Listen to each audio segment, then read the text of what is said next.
கர்த்தருடைய பரிசுநாமத்துக்கு ஸ்தோத்திரம். நீங்கள் பார்க்குறது இந்த சேனலுடைய 2வது வீடியோ. இன்றைக்கி நம்ம பார்க்க போகிறது பரிசுத்தத்தை பற்றி பார்க்க போகிறோம்.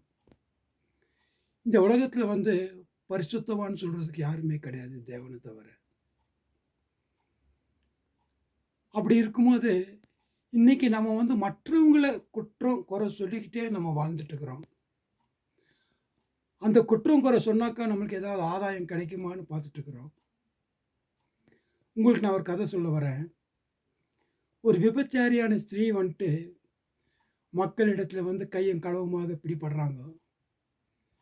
அப்போ அந்த காலத்துலலாம் அப்படிப்பட்ட அந்த மாதிரியான ஸ்திரீயை பார்த்தாங்கன்னா கல் எறிஞ்சு அடித்து கொன்னுருவாங்க. அப்போ அழைச்சிட்டு வரும்போது அந்த இடத்துல இயேசு கிறிஸ்து இருக்கார். அப்போ இயேசு கிறிஸ்து சொல்கிறாங்க, இந்த ஸ்திரீ பாவம் செஞ்சுட்டா கல் எறிஞ்சு கொல்ல போகிறோன்னு சொல்லிட்டு. அப்போ இயேசு கிறிஸ்து சொல்கிறாரு, உங்களில் யார் பாவம் செய்யாதவங்க இருக்கீங்களோ முதல்ல அந்த ஸ்திரீ மீது கல் எறியுங்க அப்படின்னு சொல்லிட்டு. ஆனால் யாருனாலையும் அந்த ஸ்திரீ மேலே கல் எறிய முடியல. ஏன்னா எல்லாமே பாவம் செஞ்சவங்களாக தான் இருக்காங்க. அப்படி இருக்கும்போது பாவம் செய்யாத ஒருத்தர் இயேசு கிறிஸ்து இருந்தார். அவரும் அந்த ஸ்திரீயை மன்னித்து மறந்துட்டார். அப்போ நான் ஏன் இதை சொல்ல வந்தேன் அப்படின்னா, அருமையான பாஸ்டர் ஜான் ஜெபராஜுக்காக இந்த இடத்துல நான் பேசுகிறேன்.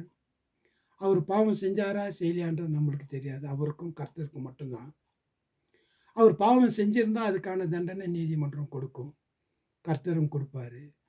அவருக்கு தண்டனை கொடுக்கறதுக்கு நம்ம தகுதி இல்லை.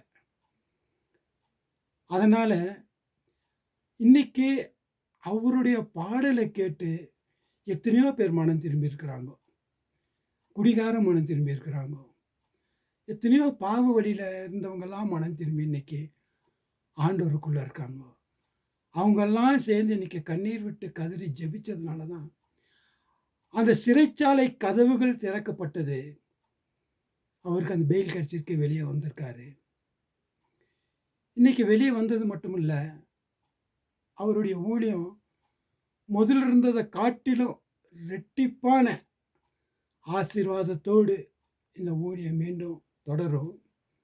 அநேக அற்புத அதிசயங்கள் அந்த ஊழியத்தில் நடக்கும்.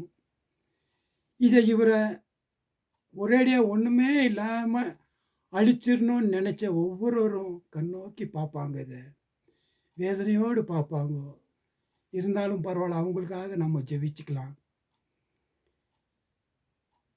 அதனால் நம்ம என்ன சொல்ல போகிறோம் அப்படின்னாக்கா, அருமையான பாஸ்டர் ஜான் ஜெபராஜுக்காக ஜெபிச்சுக்குங்க.